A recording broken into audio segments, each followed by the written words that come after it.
Girl never forgets the first time she had to do a make one, right?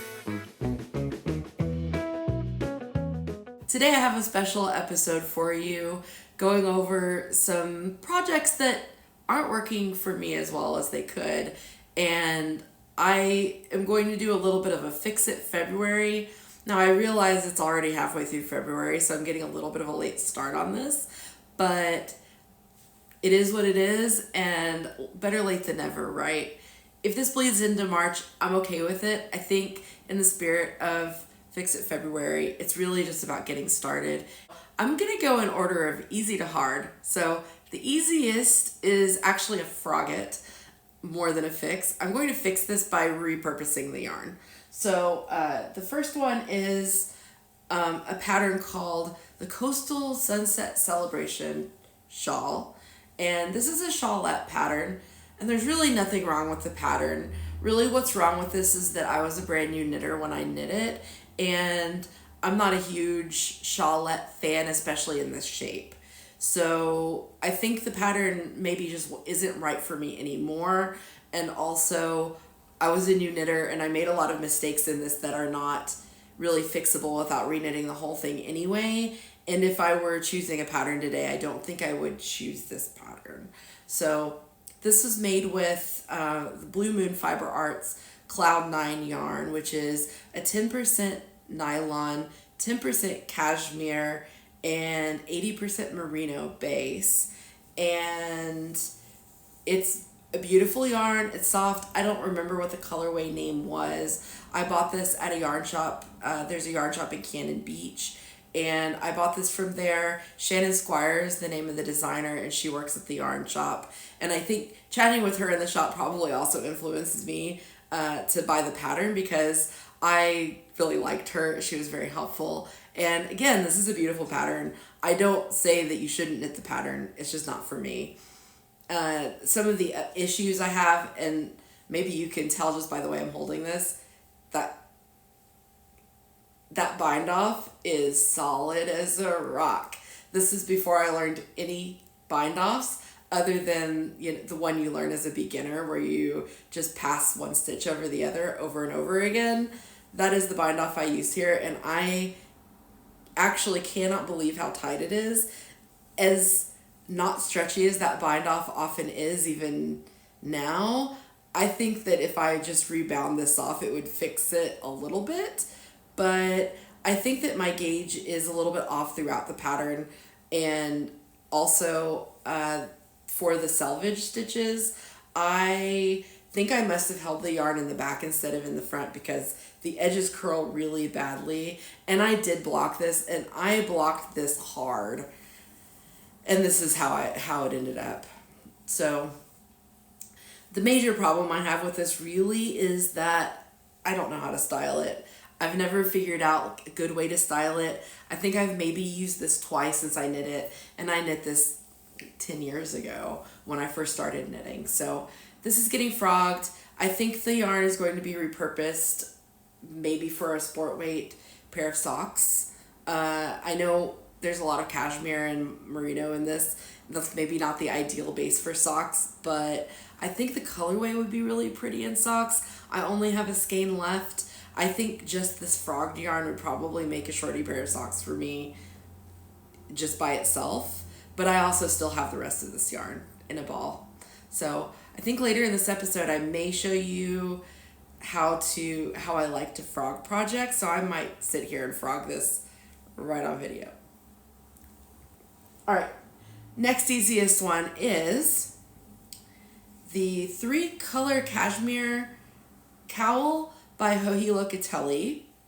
This is not going to get fully frogged. I am going to, well, what you see here, there's a few problems with it. I'm not fixing all the problems, but I will fix one of the problems. The most obvious problem is this what's happening up here. Number one, I don't know if I went down a needle size when I did this ribbing up here or not, but I definitely should have. And if I did, I need to go down another one.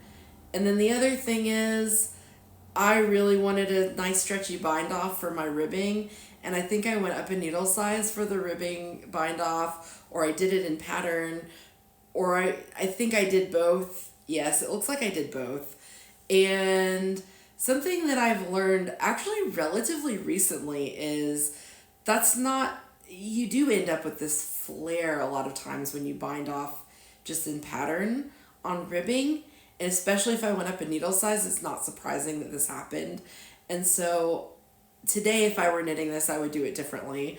I would definitely go down a needle size, and if I'll have to check my notes and see if I went down a needle size, and if I didn't, I will reknit the ribbing as well. But I think I may just be able to get away with redoing the bind off, in which case I'm going to just do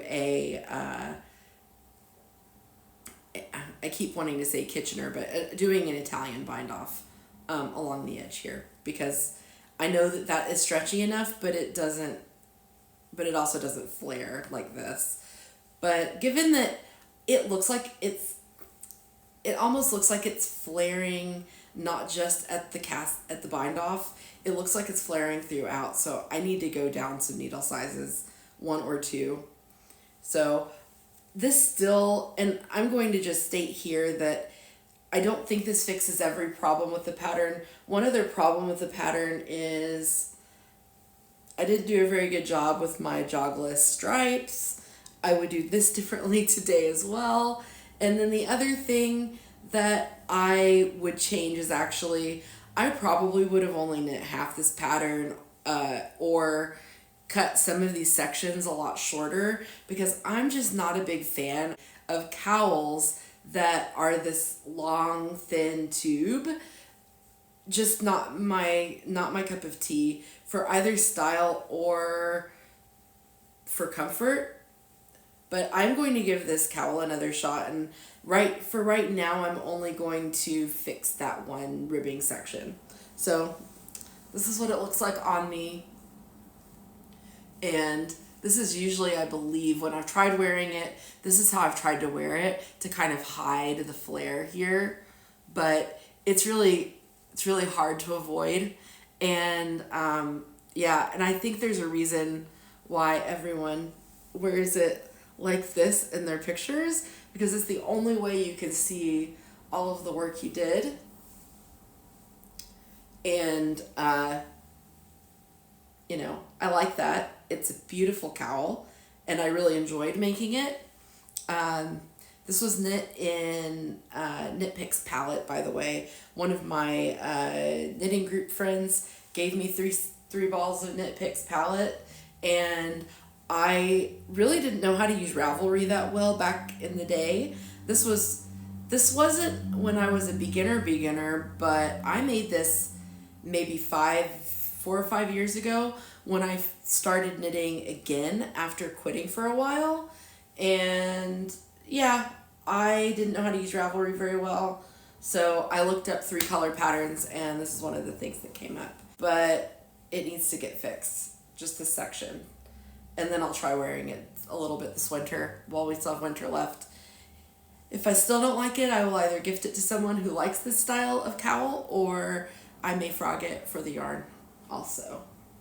All right, last project is actually probably my highest priority project. Oh man, this has some stuff on it, but this is my Anker sweater, my size Anker sweater, and this sweater fits me really well. There are no mistakes in this sweater, other than one mistake that I made, which is I got really impatient and stopped knitting it before it was long enough for me. So it's very cropped on me, and I don't love cropped sweaters. The sleeves are 3/4 length sleeves, which I actually don't mind. So I may leave the sleeves alone. I will probably leave the sleeves alone. But I do want to fix the bottom. 2 things I want to fix. I had originally thought about picking up stitches somewhere along the bottom and just adding some couple inches of stockinette just in the middle. And I thought I had them in my basket, but I have 2 additional skeins of this yarn still that they're still in the skein. They haven't even been wound off yet. So I have plenty of yarn to add as much length as I want to. I almost said, I think I might have enough to make this into a dress, but I think I have enough to make this into like a tunic length, which I also don't wear. So I will have yarn left over even after I add length to this.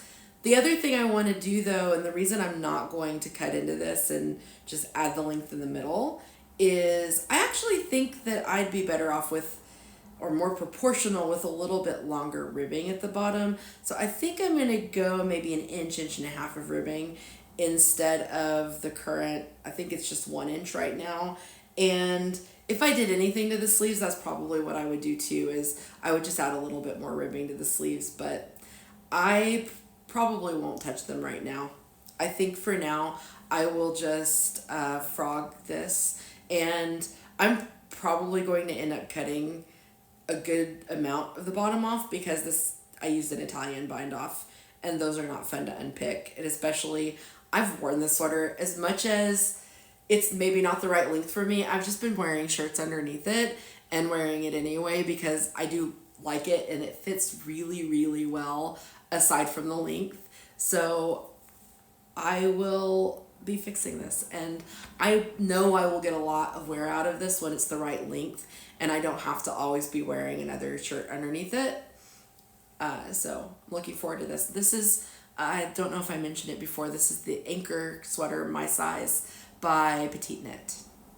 Yep.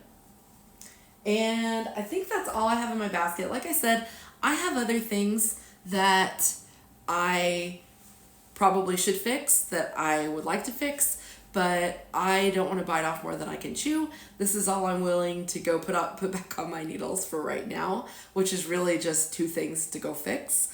And I think I could potentially finish these 2 things in February, especially if I put them aside, or put aside my other projects just until I get these finished.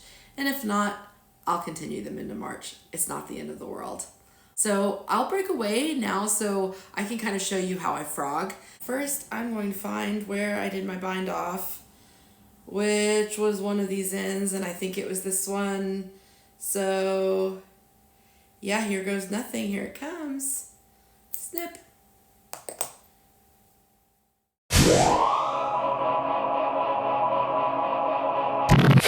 I think desperate times call for desperate measures, so here we go. I'm just going to cut across.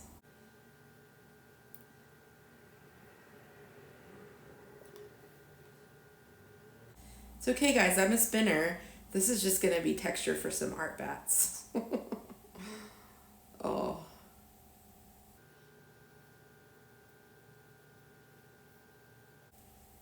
I'm trying to cut as close to the bind off as possible, at least. All right. Fun. Now I'm going to have some yarn confetti up here. Noodles.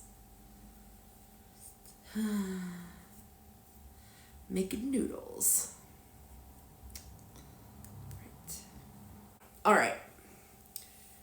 Okay, so now that I've frogged enough, that I've got some yarn, you see how like ramen-y this is? This isn't going to be any fun to knit with. So I have here my niddy, which I use for spinning, but it's very useful as a knitter as well. These are not very expensive. I think I mentioned on my last podcast, I wanted one of these from Katrinkles, that she has one that's a flat pack that just fits together and you can take it apart and fit it in a drawer really easily. This is an Ashford niddy that I over sanded and had to glue it together with wood glue, so it does not come apart. They do normally come apart, but mine just doesn't. So I like to wrap the yarn around this little wooden bead in the middle here, and I just start wrapping it around the niddy. So I wrap around this arm, and then I go down below. And the important thing is you don't want to wrap around and like cross things, but as long as you don't cross the yarn over,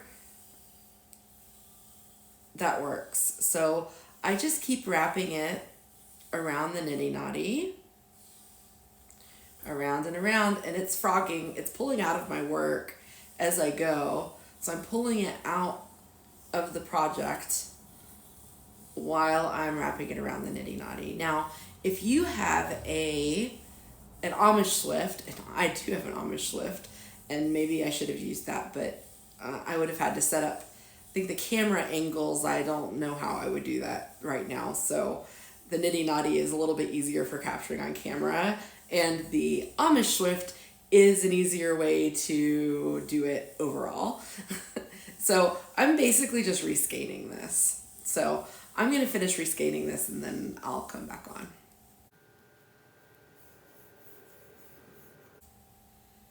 Well, it looks like I might have had a break in my yarn, because here I am.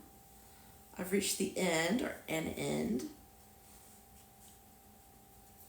So this is a good place to show you how I finished this. So I find both ends, and one thing you definitely want to do is secure the ends to the skein. And the way I usually do that is, you don't really lose a ton of yardage by doing this, is I take the ends and tie them to each other first, just with a little square knot. So now I'll take my sewing scissors and trim it. I do like to leave those there just for now. So I'm going to use this squiggly bit that I just trimmed off, or you can also use these other squiggly bits that you trimmed off earlier, or you can cut more off of the end. And I tie a figure 8 around here to kind of stick your finger in the middle, wrap the yarn around, and then tie a knot.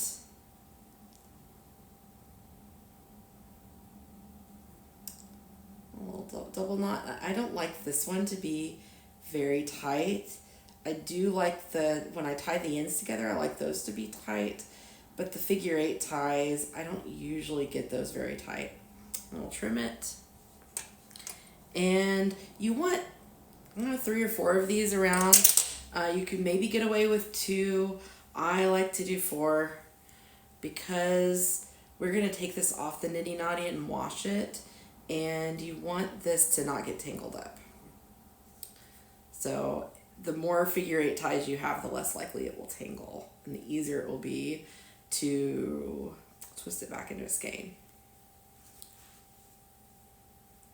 Alright, so I'm going to finish tying these off. I think I mentioned in my last episode that you can also use the niddy noddy that's attached to your shoulder. And although that is true, this part is significantly harder to do when you don't have the yarn on something that's not attached to your body. So now I have 4 figure 8 ties on my skein, so it's super secure. Now I'm ready to wash it. So if you're a hand spinner, you already know how to wash a skein, and you probably already knew this trick. But if you're not, what you do to wash this is you take it off the niddy noddy by sliding it off of one of the arms, and then it pretty much comes off of all the rest of them. And this is the mess you would have had to knit with had you attempted. But it's nice and bouncy, springy from all the curls that are in it. But but see, it's nice and secure with your figure 8 ties. This isn't going anywhere. I can kind of toss this around, and it's not really getting tangled, because 2 things, you need at least 2 figure 8 ties, 2 to 4. I like at least 3 on mine. And then the other piece of it is tying the 2 ends together, securing the 2 ends. 2 very important pieces. And another thing I like to do, and that you'll see this a lot in the in commercial yarns is they'll either tie one of the figure 8 ties to the 2 ends, or in my case, I don't really love doing that. I mean, I love when I can pull it off, but I'm just not good at it. So what I just put one of my figure 8 ties near the 2 ends so that when I'm opening my skein up on my Swift, I can find the 2 ends. That's maybe something to keep in mind. Be kind to your future self. The way you can take the curl out of this, you can either hang this up and steam it, or what's maybe a little bit easier is I just get a bucket of water with or without wool wash. At this point, I mean, I don't think I've really worn this. It still smells like my cedar chest. So it's kind of optional whether you use soap or not, but you put this in some warm water and let it soak 20 minutes, 30 minutes. Kind of check on it every now and then. You should see it get completely waterlogged and you'll see these curls fall out. It'll be more straight, and then once the curls are mostly gone, you can take it out of the water, roll it in a towel, kind of like when you block your knits. And then something that some spinners do sometimes is when they take it out of the towel, they'll snap it. So you take the skein and kind of do this. I'm only even suggesting to snap it because I think if there's still a little curl left, it may help that come out. And then I hang this with no weight attached, but I hang it just on a hook on the back of my door or on a doorknob for 3 or 4 days. And then once it's completely dry, you can just twist it up if you want. And if you want it to be really pretty, you can reskein it one more time. Tie it up again, and then fold it into the skein. But this is what it's going to look like, well, minus the curls, when it's done.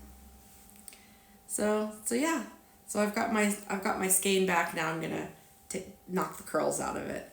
So thank you all for joining me for this little adventure in fixing and reskeining frogged yarn. Whatever it is you love to do, I hope you get to do a lot of it this week. So have a great time. I'll see you later.